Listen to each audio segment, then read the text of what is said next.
Good afternoon. Thank you for joining me on this lovely sunny afternoon in Cornwall. I just wanted to do a short video talking about my website, johnsongs.com. I know some of you have visited it in the past. Thank you very much for doing so. But about 2 months ago, regular visitors might have noticed that it had disappeared. johnsongs.com was unavailable. So a quick resume of what happened and how we're back up again. So what happened was the host that I was using and had used for years, called TSO here in the UK, always gave me a good service, but success can sometimes lead to unforeseen circumstances as far as the customers are concerned. Long story short, they got bought out by the gigantic GoDaddy, which seems to hoover up all the small hosting companies they can. So all of a sudden, I was notified along with other customers that they were hiking their hosting prices by a colossal amount, and there was no way I could afford that for just what is in effect a hobby site. So I hunted around and was lucky enough to find a company actually based down here in Cornwall, in Newquay, not far away from where I am, called Cloudabove. And so I moved my two websites, johnsongs.com and also the band's website, blueriverband.co.uk, and email services to Cloudabove. And wow, what a difference. Small firm, service 10 out of 10. Absolutely amazing. And you can fill in tickets online if you want to, but you can actually email these guys direct. You can talk to them direct. You get a very, very personal service. I mean, I'm not all that tech savvy when it comes to websites. I mean, I can make one as long as I've got some software to use as a tool. I can't code or anything like that. But how it all works with domains and naked domains. I had a naked domain at one time and didn't know what the hell that meant. Cloudabove held my hand all the way through it, answered queries. Every time there was a bit of a glitch, they'd help me out. So I'll put a link down below to Cloudabove, small company, and just sort of service you used to get years ago. We've got used to being told that we're 45th in the queue when we phone BT or Bupa. I've stopped using them now because of the appalling customer service. But you shouldn't have to take this, should you? I mean, I'm old enough to remember when companies had enough staff to be able to answer all the phone calls. And in fact, back in the 1980s, I was the finance director of Federal Express UK. That was because I was with another company which got taken over by Federal Express. Now back then, they used to pride themselves on answering the phone on or before the first ring. Can you imagine that now? And in the finance call centre, where I had a staff of about 200 in Coventry, all the key performance indicators were on screens, and the whole point was to actually answer the telephone ASAP. I don't know what happened. Well, I do know what happened. Companies realised they could make a lot more money if they simply cut down the number of call centre staff. I mean, who wants staff? Because then you have to have, employment legislation and maternity and paternity leave and God knows what else. And just as a side comment, we've got the current Labour government as I speak in 2024, and they're now bringing in new employee protection laws. I won't get political, but if I was a small business, I wouldn't want to take on any staff if it goes through like they're proposing, that from day one you can go straight on to maternity leave, or because you're not allowed to ask if somebody's pregnant, are you? From day one, you get all the rights that you used to have to wait to get 3 months or 6 months down there. Anyway, I digress. So the service we tried to give was such that people rang in, hello, Federal Express UK, how can I help you? But no, now companies have decided that they can make, as I said, a lot more profit by letting us hang on 40 minutes, 50 minutes, longer. And we all know it's so frustrating. And they always give you that message all the time that just to remind you, this is being recorded. So the hidden message there really is, so when we do eventually pick up the phone, don't get rude to the call centre staff because you're being recorded, right? A little rant over. Anyway, Cloudabove, great company. And let's hope they don't fall victim to their own success, as it were, and the guys that perhaps started it get offered a huge amount of money, an offer they can't refuse. But anyway, at the moment, so my website, johnsongs.com, is actually up again. I've been busy sort of rewriting it and completely revamping it. So I just wanted to give you a quick insight into what's on there. So old visitors, you're very welcome. There's a lot of different stuff, a lot of memories that I've put on there of my music trek, as I've called it, because I'll scream if I hear somebody call their something they've been doing in life a journey. I actually heard a woman on Woman's Hour a few weeks ago. They were talking about hair. Well, it's Woman's Hour, isn't it? And she was describing her hair journey. The hell does that mean? I mean, anyway, so let me give you a walk through what's on the website. So there's a home page, there's a bit about, and the about page that tells you what's on the website. I've transferred across there all the pages that I used to have on the old website, giving you recording tips. A lot of it is about songwriting tips, and it's not stuff I'm passing on secondhand. I've tried to distill all the things that I've learned over the past years, decades, once I started writing and recording my own songs, and I've distilled it down to stuff that actually works. So if you're setting out to start writing your own songs, lyrics, music, do visit the pages, because it's completely void of guff.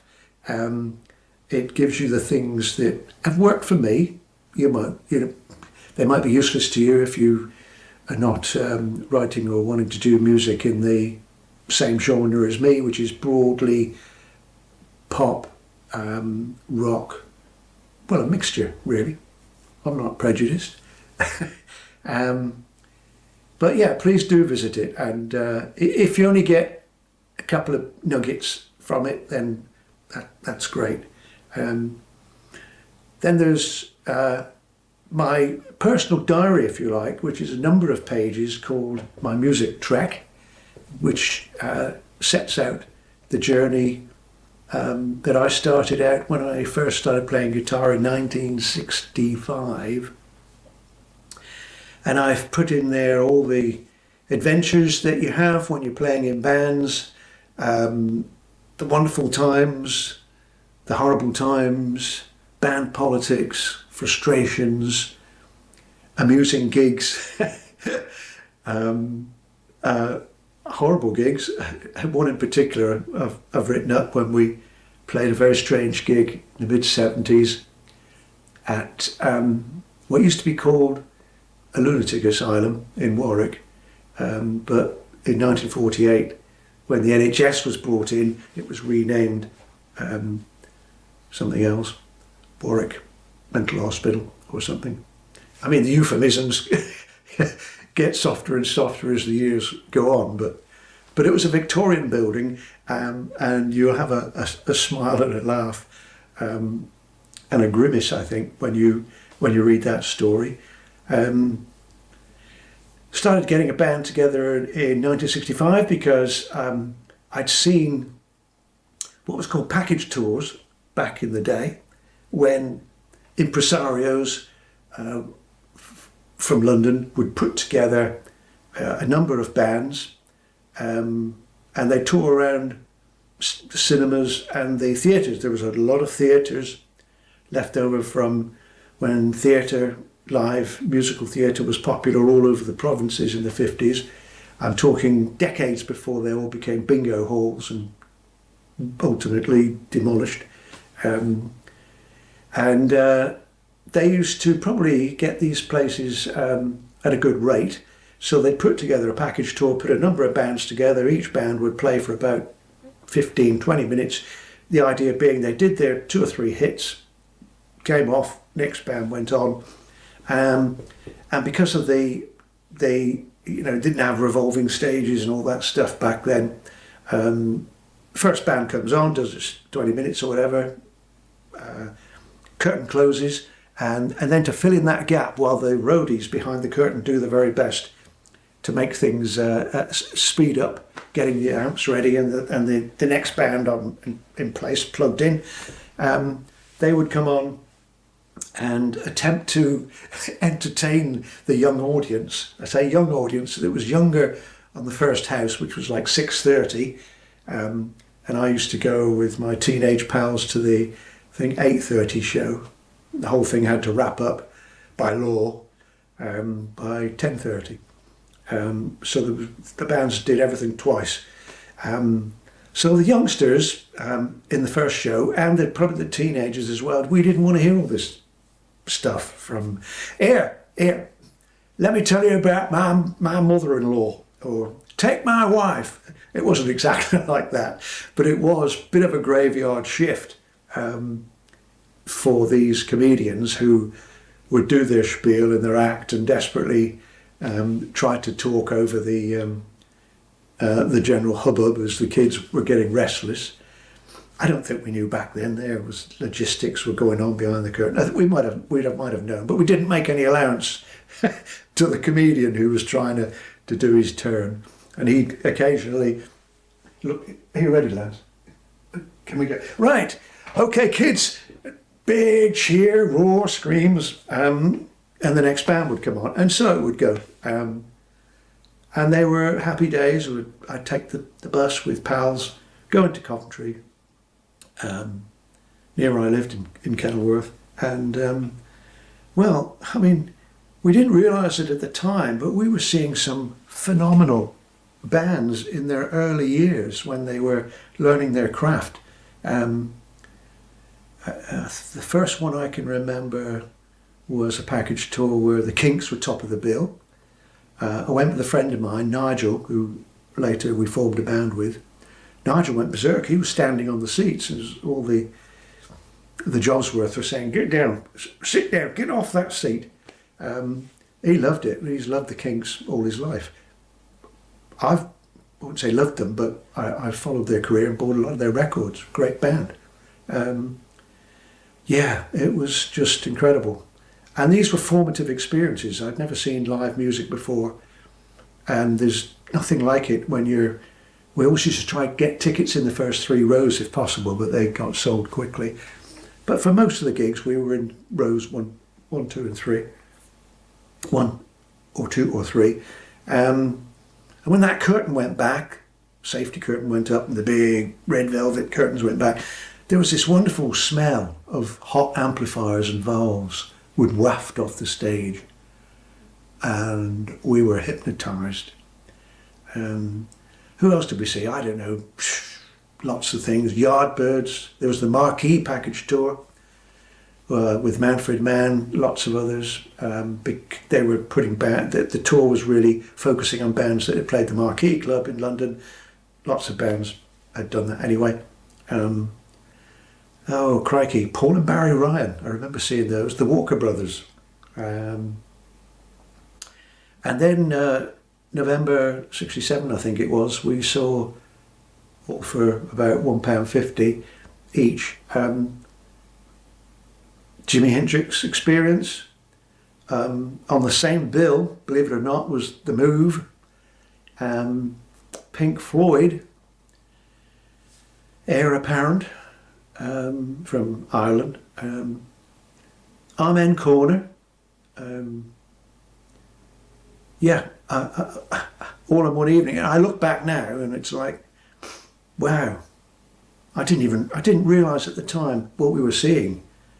Needless to say, when Jimi Hendrix came on, it was like, what the dickens?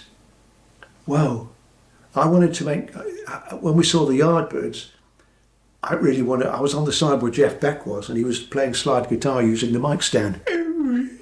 I wanted to make those funny noises.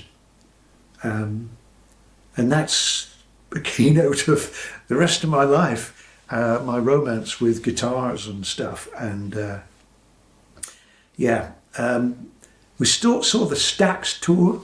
Was that 67 or 68? I mean, the Stax tour, you know, Booker T and the MGs, Steve Cropper, then they backed all the other acts, including Sam and Dave, I can remember them, Otis Redding, all the folks who were on the Stax record label. Again, that toured. Anyway, there's more of that reminiscing on the website, if you care to have a look. I talk about Jeff Beck, 65, it was in 67 or 68 when he had the Jeff Beck Group, which was Rod Stewart on lead vocals, Ronnie Wood on bass, Jeff Beck on guitar. And here's a fact, I bet nobody else knows or remembers except me and a tiny handful, that Jeff Beck once played one night stand in Rugby with Graham Edge of the Moody Blues playing drums. How about that? He was deputising actually. Rugby was near Birmingham, and I guess Moody Blues, coming from Birmingham, they deputised him in. That was quite illuminating. My band played support to them. I couldn't believe it. We got this booking from the agency and said turn up at the Ben Memorial Hall such and such a time, and as we were loading in, this big long wheelbase Ford Transit turns up, and stone me, the doors open, and out get the band. Jeff Beck, Rod Stewart, Ronnie Wood. There was a big, they'd driven all the way up from London.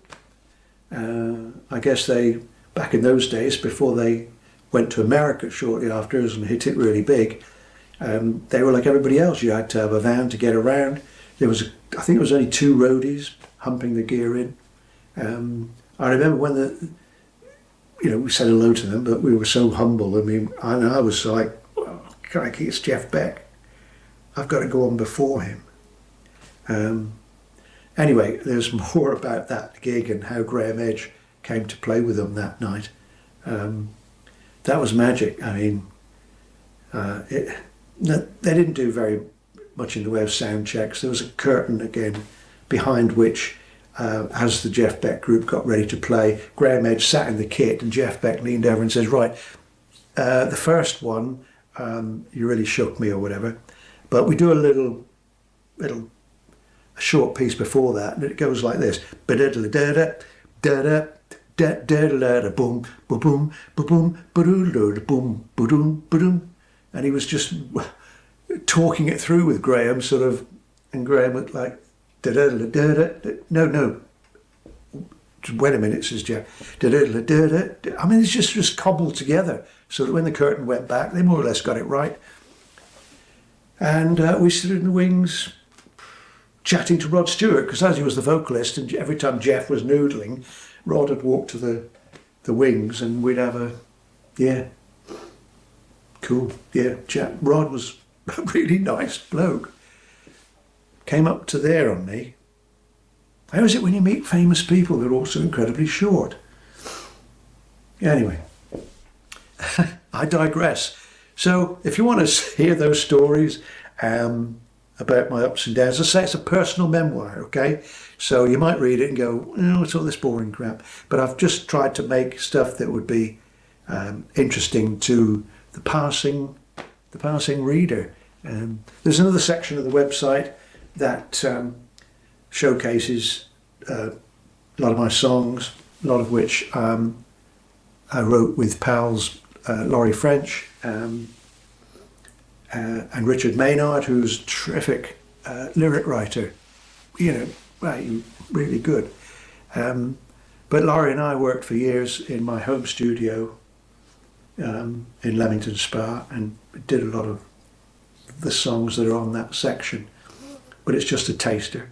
They are on my YouTube channel, but I've collected together the best ones. I've remastered a number of them because I know more about how to do mastering for a start. Didn't know what mastering was when I first started to record my own songs.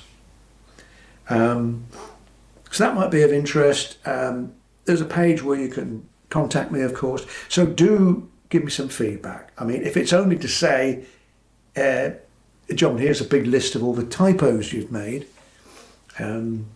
because I did it, I designed the site and did it in Google Sites, which is free and easy to use, but it doesn't have a built-in spell checker. So I've had to proofread it myself, and after a while you get blind to what the content is. So if you do spot any funnies, I won't be offended if you say, yes, your spelling's a bit duff there. That should be there, and you've repeated that word. Okay, so do drop by, tell me what you think, and I think that's all for now. Another video coming up shortly. Bye.